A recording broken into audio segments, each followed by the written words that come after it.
اتنے تابعدار تھے، چہرے پہ داڑھی تھی، سر پہ امامہ تھا۔ آج بھی تاریخ پڑھ لو، میں کہا کرتا ہوں کربلا کی تاریخ اہل تشیع نے بھی لکھی، ایمان والوں میں جو دیوبندی بریلوی انہوں نے بھی لکھ دی۔ اس وقت تو یہ سسٹم تھا ہی کوئی نہیں، عیسائی تھے، یہودی تھے، انہوں نے بھی لکھی، انگریزوں نے بھی لکھی۔ اس لیے کربلا کی تاریخ پر دنیا کا کوئی مفکر، کوئی عالم یہ دعویٰ نہیں کر سکتا کہ میں جڑا آدھا پیا ٹھیک آدھا پیا، نہیں۔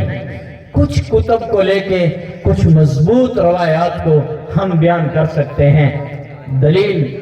کتابوں کی دی جا سکتی ہے، یہ نہیں کہا جا سکتا میں کربلا کی تاریخ کو صحیح بیان کر رہا ہوں، نہیں ہو سکتا۔ زین العابدین بچے تھے اور خواتین بچی تھیں، ان سے کچھ چیزیں آگے منتقل ہوئی، باقی تو سارے ظالم تھے۔ اور ان ظالموں میں اگر کسی نے تاریخ لکھی ہے تو نہ تو اپنا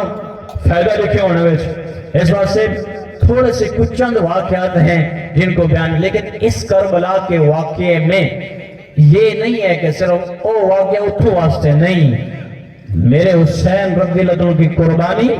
نسلوں کی قربانی، بچوں کی قربانی، یہ قیامت تک آنے والوں کے لیے ایک راستہ ہے کہ دین کے لیے مر جانا، کٹ جانا، پر دین نہ چھوڑنا۔ یہ پیغام حق تھا۔ سجدہ کر کے تلواروں میں، نیزوں میں بارش ہو رہی ہے، جنگ ہو رہی ہے، آپ نیزے کے بارش، تلواروں کی بارش، اور آپ پھر بھی حکم فرما رہے ہیں میں نے ظہر کی نماز ادا کرنی ہے، اور کی، اور جماعت کے ساتھ کی۔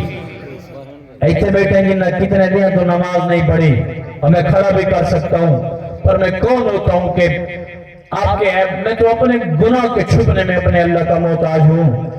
میں آپ کو کیسے ذلیل و رسوا کر سکتا ہوں، مجھے تو اپنا پتہ نہیں ہوتا، لیکن اتنا کروں، نظروں کو کیسے اندھا کروں۔ میرے سامنے وہ لوگ بیٹھے ہیں جنہوں نے کئی دنوں سے نماز کوئی نہیں پڑھی، انہیں پتہ ہی نہیں ہے نماز کیا چیز ہے، اور کہتے ہیں جیسے غلام صحابہ ہیں، غلام اہل بیت ہیں، غلام رسول ہیں، خالی زبان نال کام کوئی نہیں پڑھنا، ہاتھ جوڑی جانا، اطاعت میں آؤ، سر پہ ٹوپی کرو، چہرے پہ داڑھی سجاؤ، 5 وقت کی نماز ہے، نماز کو ادا کرو، غلامی رسول میں آ جاؤ، تھوڑی سی زندگی ہے، پتہ نہیں کیڑے موڑ تے مک جاوے، ہاتھ جوڑی جانا، اللہ دا واسطہ انہیں تابعداری آ جاؤ۔ نیت کر دے بھائی، سنتوں کو زندہ کرو گے نا۔ دیکھو